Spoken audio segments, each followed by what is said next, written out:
Hey everybody, welcome back to Sounds Like a Drum, Caden's independent media production. Today we're talking about pitches, sort of, and we're talking about tuning, sort of, but specifically we're talking about pitches and tuning between two wildly different sized drum sets and what that gets us in terms of the sound.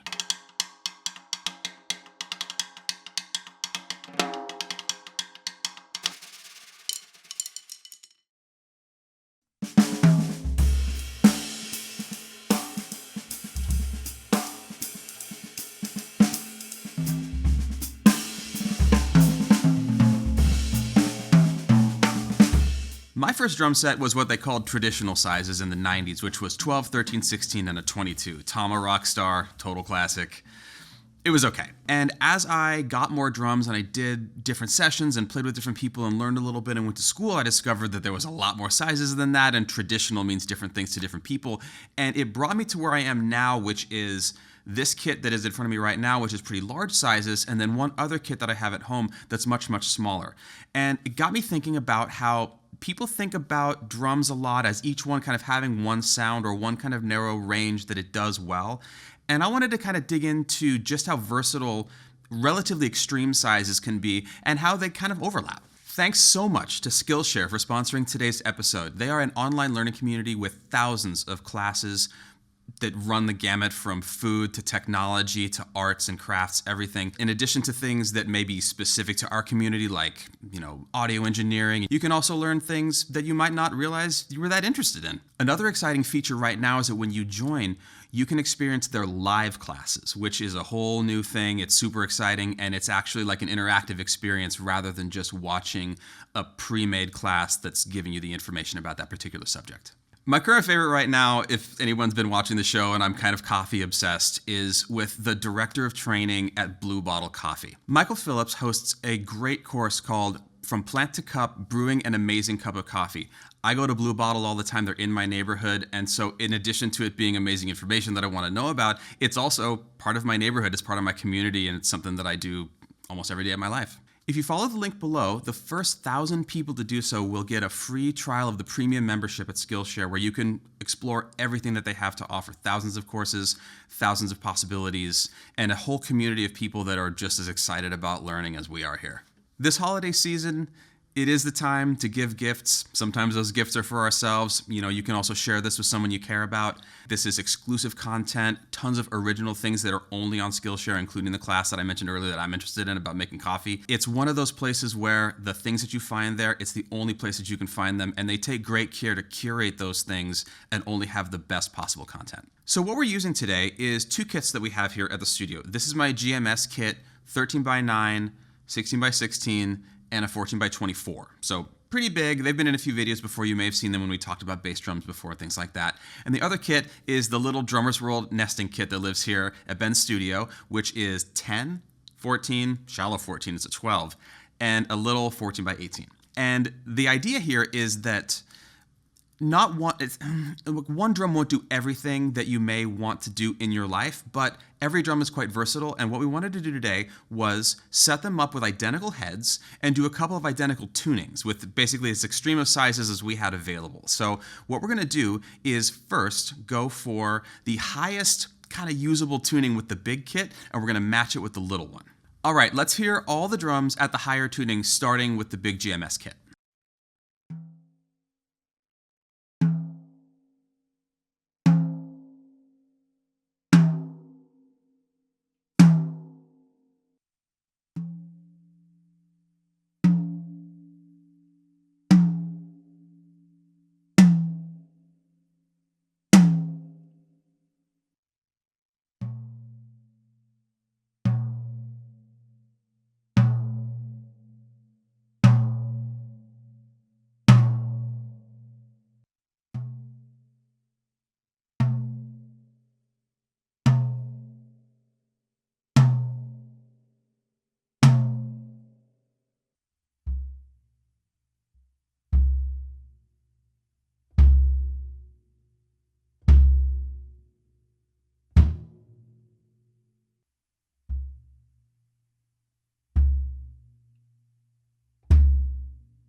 Now, it's worth mentioning again, this isn't about what notes they are or the intervals between the heads or anything. This was me checking out the big kit, trying to get it into a good high tuning, and then we set up the little drums and just matched it. And what we're looking at here is basically what it means to have more air, more surface area, and a different amount of tension on the head to get the same pitch out of the drum. And this is one of those things that I think, unless you've played a lot of different sized drums and also tried to use what we would think of as like inappropriately sized drums for certain styles or sessions, you wouldn't necessarily run into these issues. But this is a moment now where I'm experiencing big drums that are tuned higher, so the response is really fast. The note is really immediate. They're super loud where I'm sitting. You know, this is also like a big band or a Bonham kind of tuning. And when we take this down to the littler drums to get that same pitch, basically there's a lot less tension. So they're a little bit pillowier, a little bit cushier. It feels like I'm playing into them a little bit more. They're just overall moving a different amount of air, and they're also moving it at a lower tension. Let's hear a little bit more from each of these kits.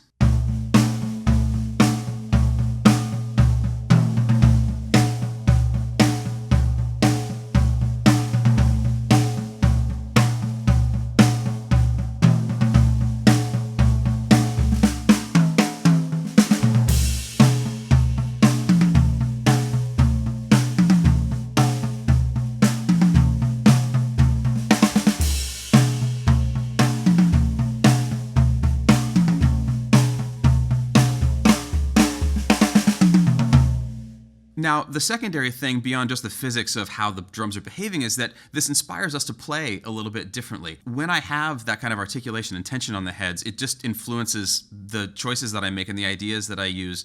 And when you have bigger drums tuned higher like this, you have more dynamics in terms of just like articulation at low heights and lower volumes as well. Whereas if these were just bottomed out, it would be tricky to do little diddly things and stuff like that and have that get even to a microphone that's right there, never mind, you know, an audience or something like that. Conversely, with a little kit, that kit can physically go much higher than this. It's actually not even really in bop range yet at where we had it tuned. So there's headroom in the little kit to go even higher if you want that kind of tight articulation, but all the pitches are just going to go up basically. So this is a situation where you can choose based on the tone and the tension that you want and the sort of like the tactile feeling of playing the kit about whether you want to go for big drums or little drums at that tuning.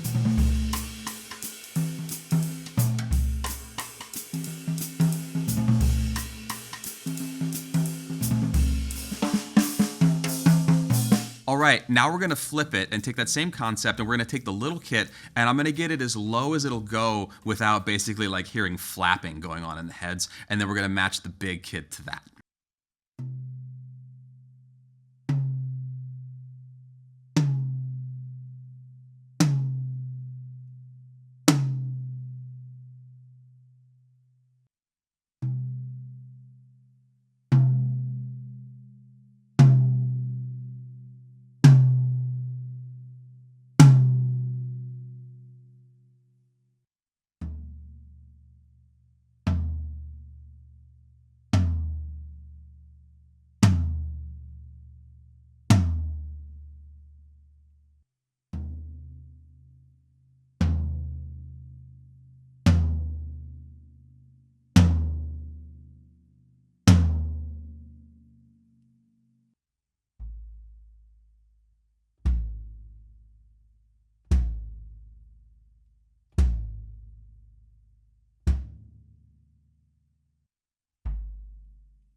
So the situation is kind of similar, it's just kind of upside down. Now we have the little drums super low, they feel really soft to hit. The attack on the head is really nice, they're very slappy, they're very punchy. The 10 is ringing for a really long time, it was a little drier before. This is a situation that I find myself in a lot in New York, where it's a small room and it's also a rock gig. So, I can't bring stuff like this, but I need to figure out how to make little drums sit in that spot in the overall kind of like EQ mix of the band. Now, if I was doing that with little drums, I might make some different head choices. And likewise, if I was maybe pitching up the big drums for a gig, I might also make some different head choices, but we're keeping them the same for comparison's sake here. Conversely, with the big kit, we're not even into the low range of these drums yet. This is very much like a middle range. The rack is actually still kind of in a high range for this kit. When I use these in larger rooms, I tune them very low. They have resonance, but they're definitely not like zingy at all. And oftentimes I have pillows in the bass drum, things like that as well. But still, we're moving a lot more air, so everything's louder. The whole duration and just like the size of the note of all the drums is just larger. It's like a grand piano versus like a little upright or something like that. Both of these sounds are usable, and they're really not the same sound. But the idea here is that we can actually get in the same neighborhood no matter what the sizes are. I know a lot of people have very stiff opinions about what the most versatile set of sizes is for a drum set, and teach their own, choose your own adventure as far as that goes. For me, having the two extremes is actually more effective than having one kit that's right in the middle, that reaches to be a 24 or also reaches to be an 18. But with a little bit of tuning, you can also make something like a 12, 14, 20 get really close to how low this will go, and also totally get in the bop neighborhood at the same time. All of this, between choosing the sounds that you want and also realizing how you want it to feel, this can give us a sense about what drums are right for us just as players. Never mind even the gig, but just like, what do you want it to feel like when you play the music that you play? All right, let's hear a little more comparison of the low tuning on both of these kits.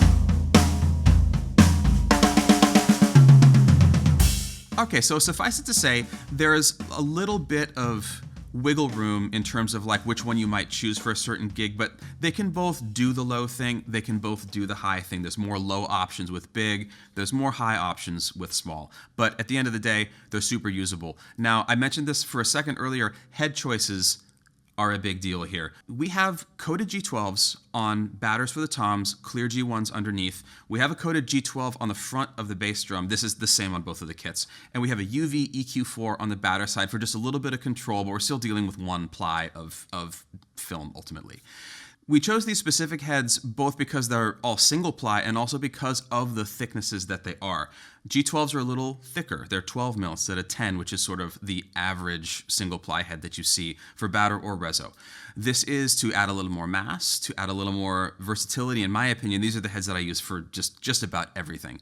And likewise for the front of the bass drum, just a little more mass to make it move. 10 mil on the underside gives us the right amount of resonance that we want. That's about as versatile of a bottom head for toms as you could get. And at the end of the day, these are going to do all the things that I want them to do at a really wide variety of tunings. If you're going for a specialized sound again and you're staying in that one spot, you can experiment some more. It's important to know that you don't need to use thicker heads for bigger drums. You don't need to use coated or clear or whatever. You can use whatever you want. But for experimentation purposes, I always lean toward coated batters, clear resos, and either 10 or 12 mil batters depending on what I'm trying to get it to do.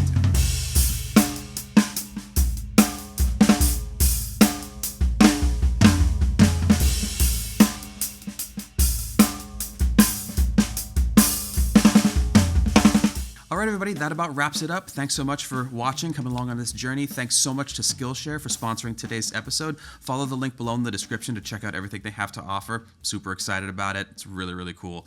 And lastly, if you do extremes like this, like tuning big drums higher, tuning little drums low, I would love to hear about it, both in terms of like why you're doing it, and also if there's any head choices, tuning choices, specific things that you're digging into that make it work for you in the music that you're making. Yeah, I'm looking forward to it.